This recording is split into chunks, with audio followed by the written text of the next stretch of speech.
Patrice Talon regrette la suspension du groupe de presse La Gazette du Golfe, mais affirme qu'il ne relève pas de ses prérogatives de s'immiscer dans la décision prise par la HAC. Je ne suis pas patron de la HAC.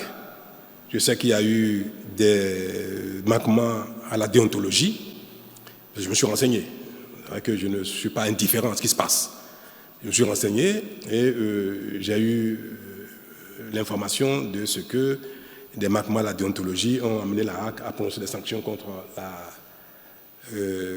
ce média.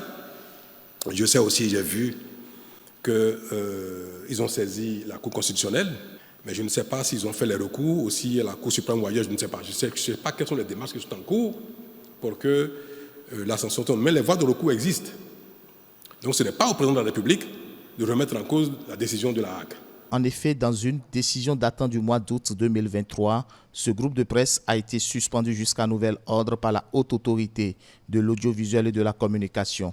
Il est reproché à cet organe de faire l'apologie du coup d'État survenu le 26 juin 2023 au Niger. La situation, ce n'est pas d'apprécier les propos du chef de l'État, mais c'est de faire une doléance pour que cela ne se répète plus dans notre pays. Et nous sommes d'accord qu'il y a différents degrés de sanctions au niveau de la HAC. Pour les fois à venir, que la HAC puisse quand même prendre pas les sanctions les plus minimes pour ne plus prendre des sanctions pour fermer, comme on appelle, un groupe de presse ou bien un média.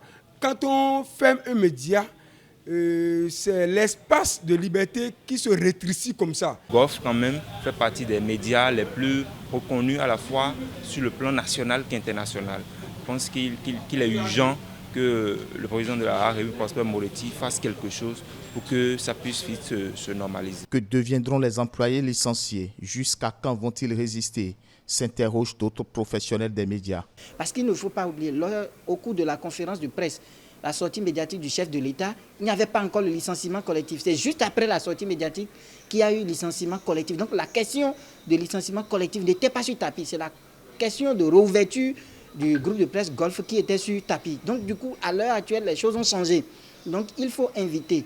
Nous allons plaider auprès des conseillers de la HAC et plaider également auprès du chef de l'État pour que cette situation soit revue, que les agents de Golf puissent retrouver véritablement leur lieu de travail. Sinon, c'est déplorable. Ça, il faut l'avouer. Mais moi, tout de suite, je ne vois pas le chef de l'État.